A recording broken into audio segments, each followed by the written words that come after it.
बुकबातें में सभी श्रोताओं का स्वागत है। आज हमारे सामने कहानी का पहला भाग है जो हमें आर.के. नारायण के बनाए शहर मालगुडी की शांत गलियों में ले जाता है। कहानी का शीर्षक है नागा, छिपी हुई आग वाला लड़का।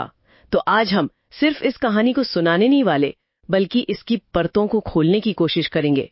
हम एक ऐसे लड़के के मन के अंदर झांकेंगे जो बाहर से तो शांत है, लेकिन जिसके अंदर हम एक तूफान पल रहा है, और देखेंगे कि कैसे समाज का नजरिया और एक छोटी सी घटना किसी की पहचान को हमेशा के लिए बना या बिगाड़ सकती है। और ये कहानी सिर्फ एक लड़के के गुस्से की नहीं है। ये इस बात की पड़ताल है कि हम कितनी आसानी से किसी को एक सांचे में ढाल देते हैं, उस पर एक लेबल चिपका देते हैं। ये कहानी असल में एक आईना है जो हमें दिखाता है कि कैसे हमारा जजमेंट किसी को उस रास्ते पर धकेल सकता है जिससे हम उसे बचाने की कोशिश कर रहे होते हैं। ये हमें खुद से कुछ मुश्किल सवाल पूछने पर मजबूर करती है। चलिए तो फिर इस बातचीत को शुरू करते हैं। कहानी की शुरुआत मालगुडी की एक बेहद शांत सुबह से होती है। मंदिर की घंटियां, सरयू नदी का धीमा बहाव, हवा में गीली मिट्टी की खुशबू, सब कुछ बहुत सुकून देने वाला है। लेकिन जब मैं ये पढ़ रही थी तो मुझे जो बात सबसे ज्यादा दिलचस्प लगी वो शहर के इस माहौल और हमारे मुख्य पात्र नागा के मन के बीच का जबरदस्त फर्क था। एक तरफ इतनी शांति और दूसरी तरफ एक लड़के के अंदर इतना बड़ा तूफान। आपको क्या लगता है, लेखक ने ये कंट्रास्ट क्यों दिखाया होगा? ये एक बहुत ही पावरफुल तरीका है नागा के अकेलेपन को दिखाने का। जब आपके आसपास की दुनिया शांत और खुश हो, लेकिन आप अंदर से बेचैन हो, तो वो अकेलापन और भी ज्यादा चुभता है। मालगुडी की शांति नागा के अंदर की अशांति को और बढ़ा देती है। वो उस माहौल का हिस्सा होके भी उसका हिस्सा नहीं है। क्लास में सबसे पीछे बैठता है, उसकी आंखें सब देखती हैं, पर वो किसी से घुलता मिलता नहीं। ऐसा लगता है जैसे वो एक कांच की दीवार के पीछे से दुनिया को देख रहा है, जिसे कोई और नहीं देख सकता। बिल्कुल। और कहानी में बताया गया है कि जहां दूसरे बच्चे क्रिकेट और खेलने की बातें करते हैं, नागा के विचार उसके अंदर ही कहीं दबे हुए हैं। उसके शिक्षक भी उसकी होशियारी को तो मानते हैं, लेकिन उसके गुस्से से थोड़ा डरते भी हैं। तो सवाल ये उठता है कि ये गुस्सा, ये छिपी हुई आग आती कहाँ से है? क्या ये सिर्फ उसकी गरीबी और उसकी विधवा माँ की मुश्किलों का नतीजा है? देखिए, गरीबी और मुश्किल हालात वो निश्चित रूप से एक बड़ा कारण है। वो अपनी माँ को दिन रात मेहनत करते देखता है और शायद उस बेबसी से गुस्सा पैदा होता है। लेकिन मुझे लगता है कि मामला इससे कहीं ज्यादा गहरा है। ये एक तरह का पहचान का संकट भी है। एक क्या कहते हैं, आइडेंटिटी क्राइसिस। उस समाज में एक लड़के से क्या उम्मीद की जाती है कि वो चंचल हो, खेले कूदे, दोस्त बनाए। नागा उस सांचे में फिट नहीं होता। शायद उसके पिता की अनुपस्थिति ने भी उस पर एक गहरा असर डाला है, उसे वक्त से पहले गंभीर बना दिया है। मतलब उसका गुस्सा सिर्फ एक भावना नहीं, बल्कि उसकी पूरी पहचान से जुड़ा है। हाँ, और इसमें उसकी बुद्धिमत्ता का भी एक रोल है। कई बार जो लोग ज्यादा होशियार और संवेदनशील होते हैं, उन्हें दुनिया की नाइंसाफी और दुगलापन ज्यादा महसूस होता है। वो उन चीजों को देख पाते हैं जिन्हें दूसरे नजरअंदाज कर देते हैं, और यह एहसास उन्हें अंदर से और भी बेचैन कर सकता है। उसका गुस्सा शायद इस बात का भी संकेत है कि वो दुनिया को जैसी है वैसी स्वीकार नहीं कर पा रहा है। और इसी बेचैनी को उसकी माँ महसूस करती हैं। वो एक बहुत ही मार्मिक दृश्य है जहाँ वो नागा से कहती हैं, अपने विचारों पर नियंत्रण रखो नागा, गुस्सा बचाने से ज्यादा बर्बाद करता है। लेकिन नागा का जवाब सिर्फ एक खामोश सिर हिलाना होता है। ये खामोशी क्या कहती है? ये खामोशी एक हाई को दिखाती है। माँ और बेटे के बीच प्यार तो बहुत है, लेकिन समझ की एक दूरी है।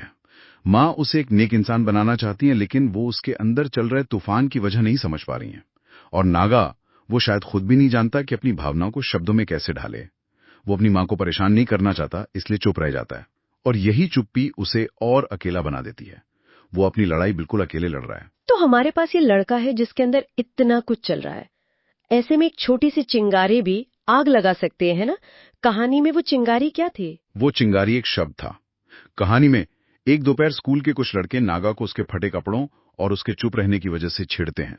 वो ये सब बर्दाश्त कर रहा था, शायद वो इसका आदी हो चुका था।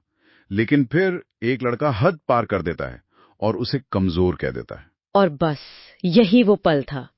ये एक शब्द किसी भी गाली या ताने से ज्यादा चुभने वाला था। क्यों? कमजोर शब्द में ऐसा क्या था जिसने उसके सालों के दबे हुए गुस्से को बाहर निकाल दिया? क्योंकि वो शब्द उसकी पहचान पर सीधा हमला था। नागा खुद को गरीब महसूस कर सकता था, अकेला महसूस कर सकता था, लेकिन वो खुद को कमजोर नहीं मानता था। शायद उसका गुस्सा, उसकी चुप्पी, उसका सबसे अलग रहना, ये सब उसके लिए कमजोर ना होने का एक तरीका था।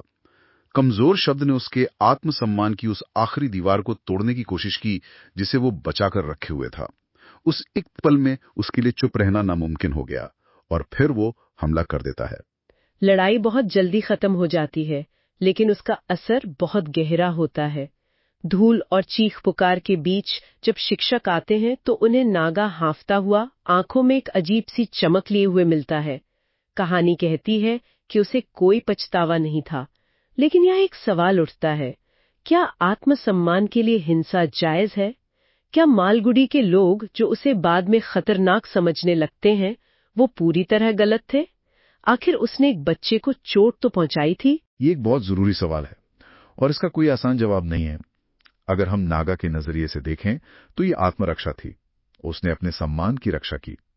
लेकिन अगर हम समाज के नजरिए से देखें तो एक बच्चे ने दूसरे बच्चे पर हिंसक हमला किया, जो गलत है। और यहीं से कहानी का सबसे अहम हिस्सा शुरू होता है, समाज कैसे प्रतिक्रिया देता है। समाज तुरंत अपना फैसला सुना देता है। शाम तक पूरे मालगुडी में कानाफूसी शुरू हो जाती है। खतरनाक लड़का है, गरम दिमाग का है, इससे दूर ही रहना अच्छा है। किसी ने ये जानने की कोशिश नहीं की कि हुआ क्या था, उसे उकसाया किसने था। सारी गलती का ठीकरा नागा पर फोड़ दिया गया। बिल्कुल, और समाजशास्त्र में इसे लेबलिंग थ्योरी या ठप्पा लगाने का सिद्धांत कहते हैं।